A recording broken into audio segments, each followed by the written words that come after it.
good? How was your interval? Very good, nice of you two to get here on time. You've not even left your seats, have you? Yeah, what did you do in your interval? Was it good? Oh. You've been queuing up for drinks? Well, she could have given you one. Don't know what it tasted like, but thanks for the information. She had a way. For those people that didn't know, she had a way. What a lovely, lovely phrase. She had a way, and she's not even on a hen do. And she's still telling us she had a way. Well done. I don't know what I was expecting you to do in the interval. Go and do origami or something, but yes, of course. Well, welcome back. You enjoyed the first half? Yeah, good. I was just talking. I was here on my last tour, and I was trying to remember when it was. And so it was, because somebody was talking to me about it, because I was, the last tour I did, I was talking about two main things. One was my kids leaving home, and one was me getting old. Yeah, it's fucking hard work, isn't it? Getting old's hard work. I tell you what, it's hard work for all of us, but when you're a fella, it's hard work. Because like, you don't know how to dress. That's why I wear a suit. Because when it comes to the summer and it's time, and all the fellas in here will know exactly what I mean. When it comes to the winter, you're alright, you've got a jumper. And when it comes to the summer, you take your jumper off and you put your t-shirt on, and I can see by some of the lads in this room, you've got the same problem. You don't know how fat you really are. And that's the problem with t-shirts. You put them on and you look down and it looks okay. And then you get that little waft of shame, don't you? That little breeze on your belly and you think, oh, that's chilly. And then you look and there's a fucking gap. That little gap you think, oh. And I was talking to my missus about it because we've been married now for ever. We've been married, honestly, next month we've been married for 26 years on and off. No, it is on and off. It is, because we did that thing. I married a girl from Manchester, so my kid's a mixed race. Because I went to Manchester. And for those who are new to a relationship, this isn't what happens. And anyone who's been in a relationship for a while, how long have you two been together? Mr. and Mrs. Blackbeard, I'm on board. How long have you been together? 2 years, so you're not married or anything, you still like each other, and you still have sex, which is why you were late. And I've never been late for sex in about 14 fucking years.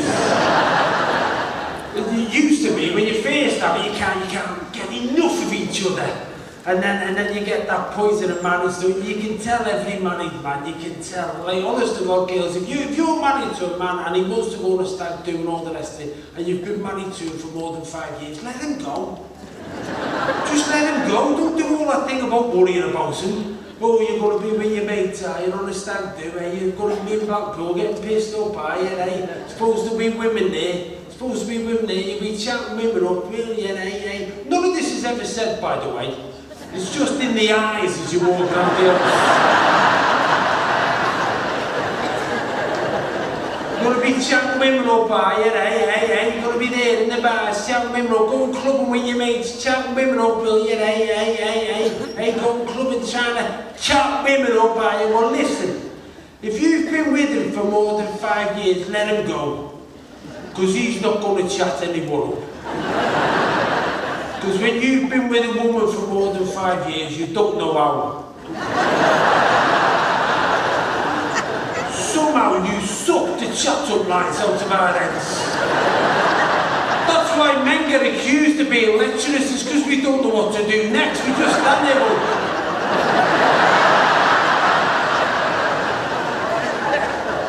it's true, if you've been with a woman for more than 5 years, you only know how to ask for sex one way. You can't walk up to someone you don't know in a nightclub and just press into her back.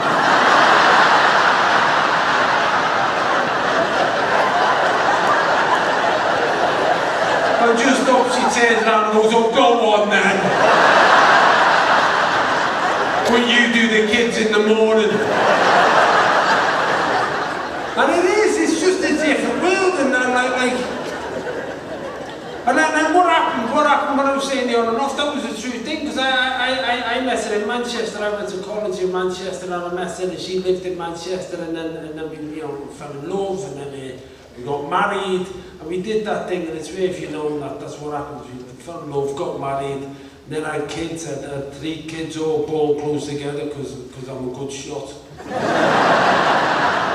And then you reach that point, and everyone will recognise this is married, and you'll get to it when you've been married for about 6 or 7 years. You just wake up one morning, just look at each other and think, wouldn't it be better if you just fuck off and live somewhere else?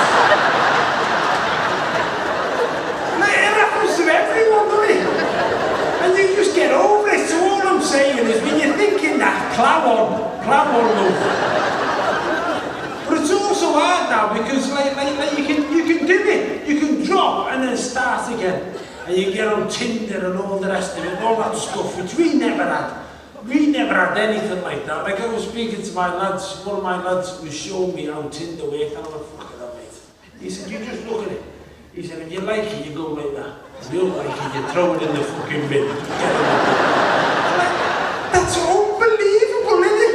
And then if she likes you, then you get together, and then he said, I said, what happens? I said, if you do that, and she does that, what happens? He said, well, that means that you're alike. And she likes you and you like her in the app. I said, what happens then?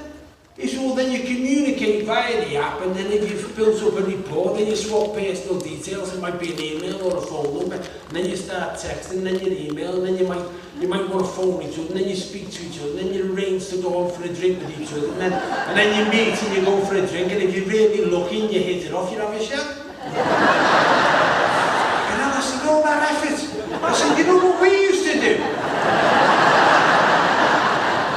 We used to walk up to someone we'd never met before and speak to them. Not even a friend on Facebook. It's just different, and part of the problem with that is because now the world's changed so much. And I was speaking, I mentioned this when I was last in, and somebody asked me to mention it again, because it's true, the world's changed that much. When I do gigs, and I go home, and it's not too late. Melanie, my wife, will wake up for me. You know, she'll wake up, and then you know, because I've been out. It's nice. It's nice for her to wake up. She'll have a glass of wine. I'm walking, and she'll be there going, were you funny? Were you funny? Yeah. Saying the same old shit you've been saying for years. Did they laugh at you? Well, they're not fucking married to you, know.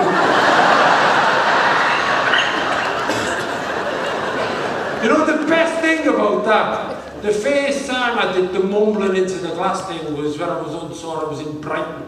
And she'd come to see the show for the first time. So I only did the mumbling into the glass because she was in the room. And she came up to me after the gig and went, oh my God, I'm so sorry. I never thought you could hear me.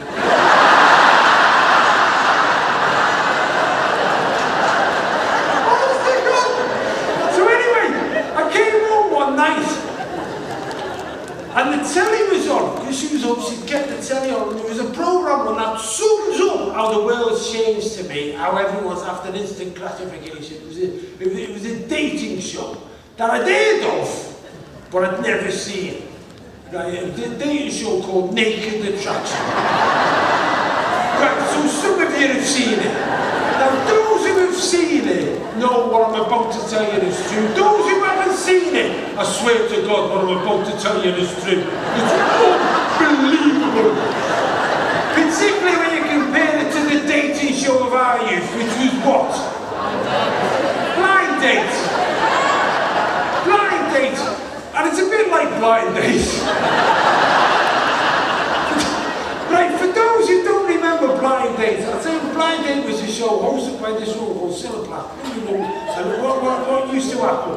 There used to be like a stool here, and a screen there, and then 3 stools there, and then there'd be a girl here, or a lad here, and then there'd be lads or girls on the other side. So there'd be like a girl here, and then Cilla would say, "So, Angela, you're looking for a new boyfriend, Angela? What kind of boyfriend are you looking for?" And Angela would go,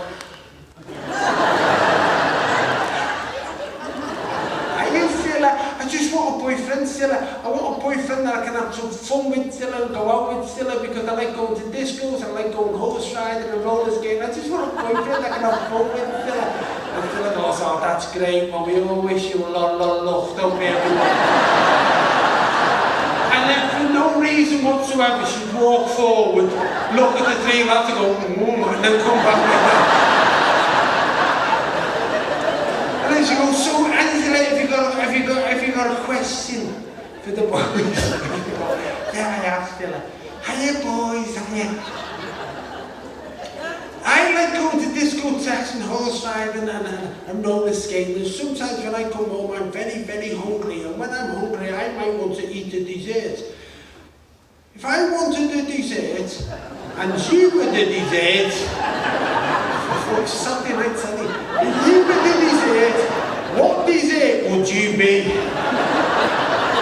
And I'll ask that to number 1, and then the cameras would come on the lads who'd be sat there like that going,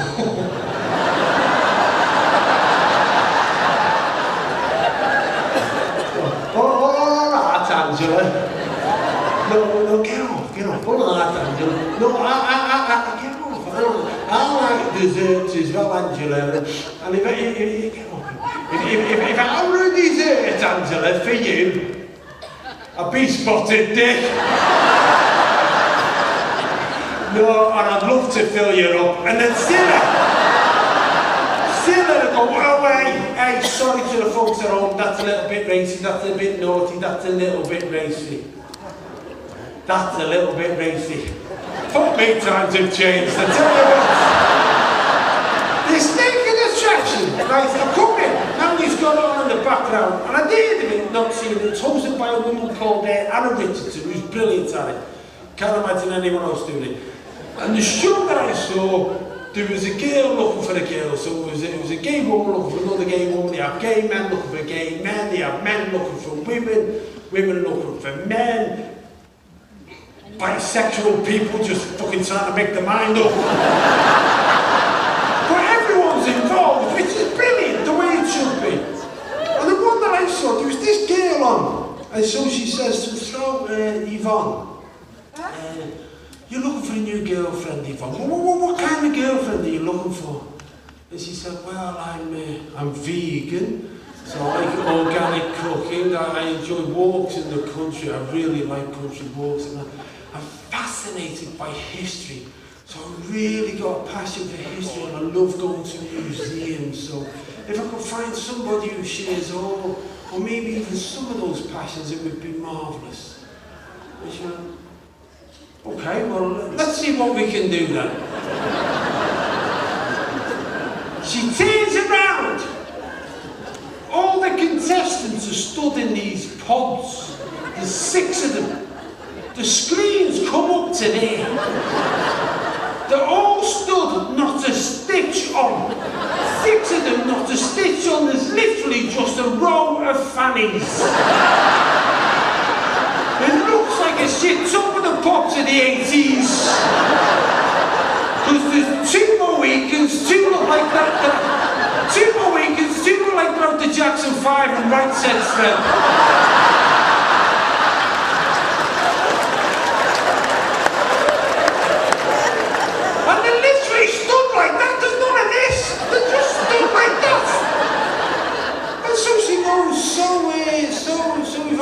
Does anyone catch your eye?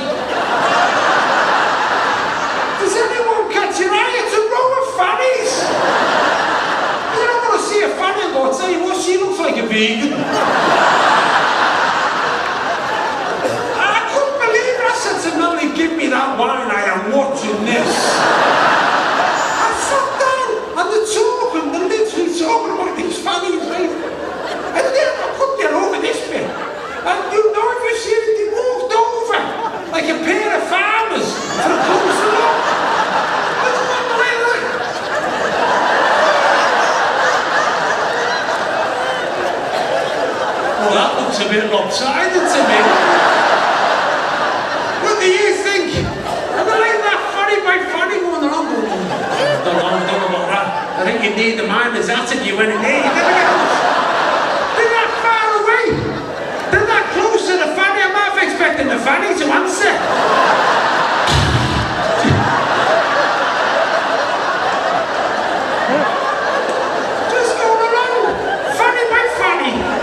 reject one of them.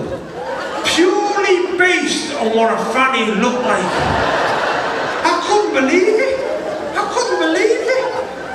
For me as a man, Jesus, it takes us weeks to get to the fanny. I don't know anyone who's ever got to the fanny and gone, let's leave it,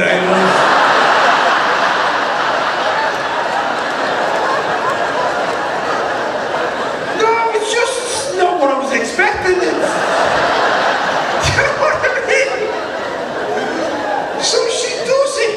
She picks some poor girl to reject this girl. Screen comes up, she's completely naked, comes out really sorry, kiss on the cheek. And then as they walk off, final indignation camera on her ass and she walks up. And I just couldn't believe it. I said to Mummy, I said, I've never seen anything as cruel in my life on telly. I said, that poor kid was told everyone she's going on telly, all the mates, everyone at work, they're all going to say to her next week, so how did you get on at the telly? And she's going to have to go, me fucking fanny let me down.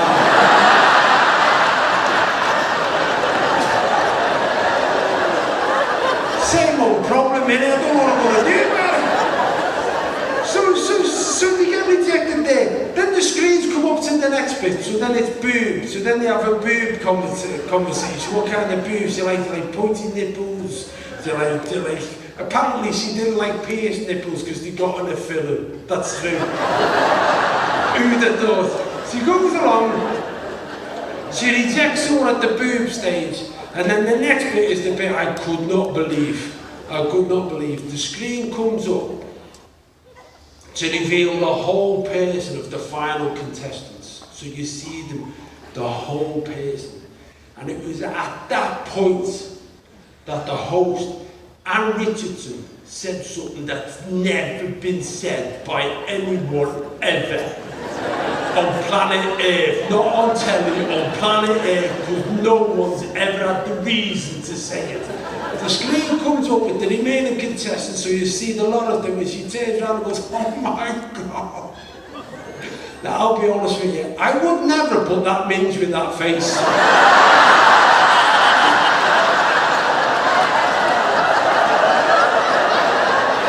mean, who's ever done that? That's the worst game of Guess Who ever.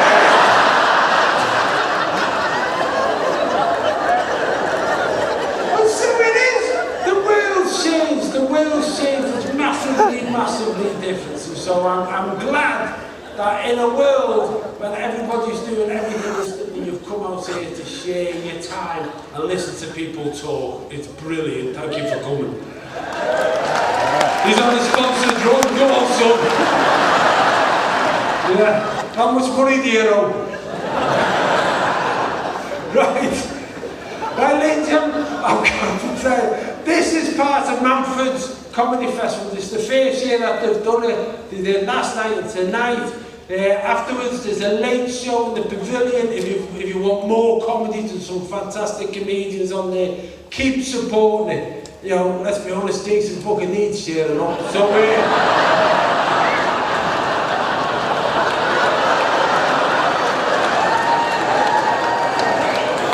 oh, go away with ya. Go away, he's a mate. Although I did see that day, I was out and somebody said, have you seen this thing? Jason said he's depressed. What people don't realise is that when he was talking, what he was talking about was over a year ago, so I knew about it, but he's just come out and said that he'd been depressed. But like, he put it out on social media, and I was out with my missus and some friends, and he said, have you seen him? Jason said he's depressed. I was fucking hell. So I sent him a text. I said, are you alright? And he said, yeah. I said, well, stop fucking whining then. And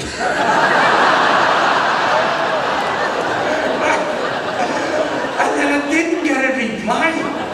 So I sat there and Melanie, my wife's noticed Jason replied. Is he laughing? I said, he's not replying.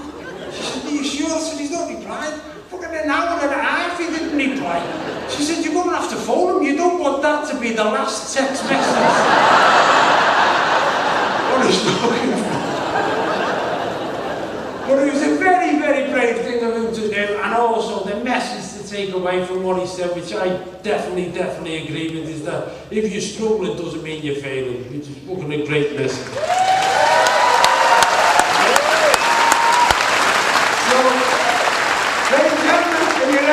next act. We've got two more on this arc. They are both brilliant. Please welcome to the stage the fabulous